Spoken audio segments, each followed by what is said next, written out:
Waalaikumsalam warahmatullahi wabarakatuh.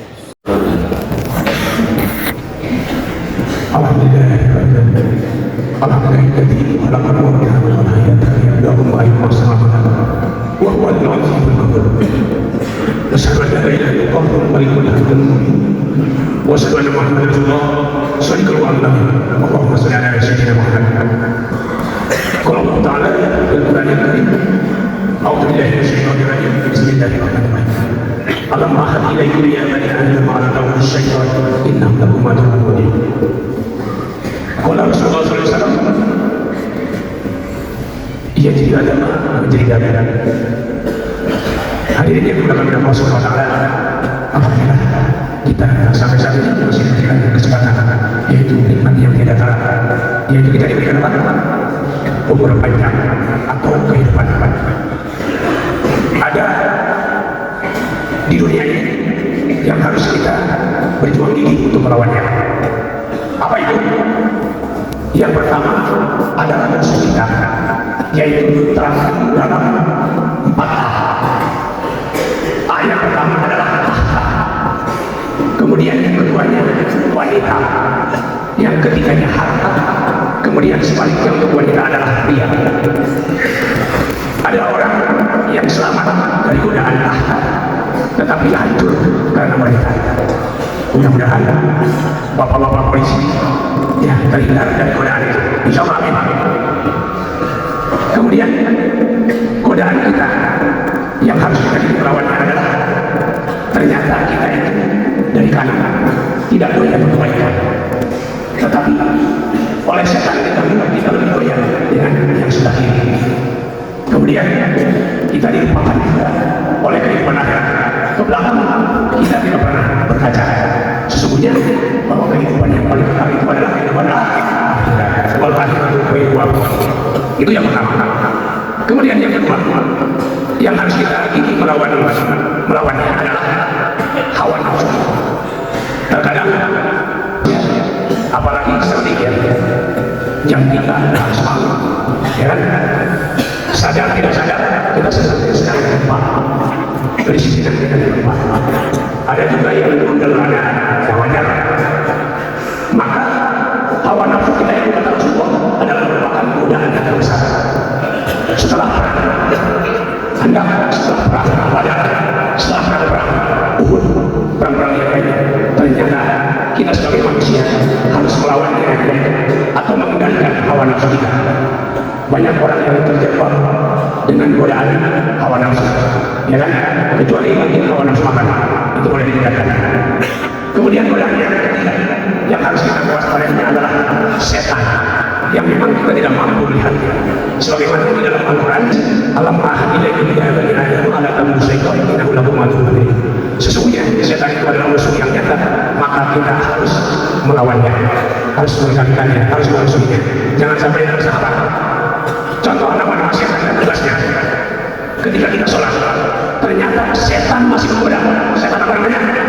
Setan kinjam atau setan kinjim. Ketika kita lagi sholat, apalagi ya, saya di Brimob, itu kalau pakai kaos, di belakangnya ada tulisan Brimob untuk Indonesia.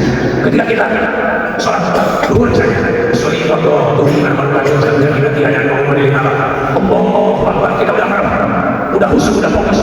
Ternyata bukan mata terbaca Brimob untuk Indonesia. Berarti kita korban setan injim. Jadi orang yang sholat saja masih goda oleh setan, apalagi orang yang tidak mau sholat. Berarti setannya Pak Baliu bersudah. Pak Baliu tahu banyak sekali wakil setan. Kemudian ketika kita mau berwudu, ternyata ada setan namanya setan walhan. Setan walhan itu biasa menggoda orang wudu. Mungkin saya kalau perhatikan sendiri, ada yang wudunya bagus, tata urutnya bagus, dari mulai tangan, kemudian kumur, kemudian berhidung ya, kemudian buka, ada juga ya kecepek, ya setelah itu ya bablas. Padahal untuk menghilangkan hadas seperti itu apa kita harus melakukan wudu, kecuali kita mimpi basah. Mungkin sering mendekati penutupan, ada yang mimpi basah, maka harus mandi dulu. Ya, harus mengikut. Kemudian ada setan yang bernama setan dasi. Setan dasi ini pernikahan, maka dia dicerai-ceraikan. Ada orang yang menikah hanya seumur jagung sudah cerai-cerai, padahal biaya pernikahan itu sangat mahal, ya kan? Maka kalau kita mempelajari filosofi kita, maka akhirnya adalah niatkan pernikahan karena Allah Subhanahu wa taala. Kemudian ingat ibu, ketika kita menikah kita tidak bisa datang ke besan kita, udah urus saja sama dirimu, ya. Kemudian keluarga adalah keluarga, kemudian anak-anakmu adalah anakku, kemudian haknya hidupmu adalah hidup dengan keluarga.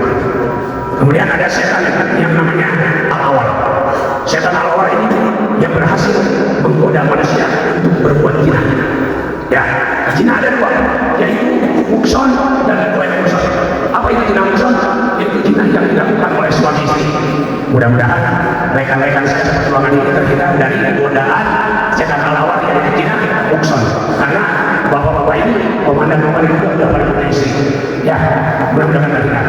Kemudian ada istilah, ya, mohon maaf, apa itu PTS? PTS berarti korban setan al-awal. Wadah titik senjata, nggak tahu senjata siapa yang berikan. Kemudian ada istilah pelacur, tempel alat, mancur dan sebagainya. Maka mari kita untuk menghindarkan godaan setan. Kemudian musuh yang terakhir yang keempat adalah setan yang menuju manusia. Ada tidak? Setan yang menuju manusia. Justru ini lebih berat. Makanya harapan kita ketika kita memilih teman, satu, pilih teman yang baik, yang tidak mengganggu ibadah. Kemudian pilih teman yang mendukung ibadah. Saya pernah tugas Sudan. Kemudian guru saya adalah dari Bali. Ketika itu saya muslimat, maka dia mempersilahkan pada regunya yang beragama Islam, sedangkan untuk komandan itu adalah kita memilih komandan, memilih teman yang harus taat, yaitu yang mendukung ibadah. Hadirin yang mulia kepada Allah Subhanahu wa taala, dalam kehidupan ini maka kata Rasulullah ada nikmat yang saya lupakan, yaitu ikan pembesaran Allah. Yang pertama sallallahu alaihi wasallam, maka manfaatkan masa mudamu sesudah dakwah. Kemudian yang kedua yaitu sempat bersebut sebagai kesempatan kita melakukan ibadah. Kemudian yang ketiga adalah godaan kita kaya sesudah datang miskin, maka manfaatkan kekayaan kita untuk menuju jalannya Allah, ridhonya Allah.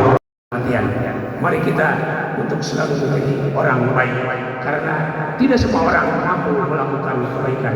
Demikian yang kami sampaikan, mudah-mudahan ada hikmah dan manfaatnya. Kita tutup dengan doa kifaratul majlis. Subhanakallahumma wa bihamdika asyhadu an la ilaha illa anta astaghfiruka wa atubu ilaik. Wassalamualaikum warahmatullahi wabarakatuh. Waalaikumsalam warahmatullahi wabarakatuh.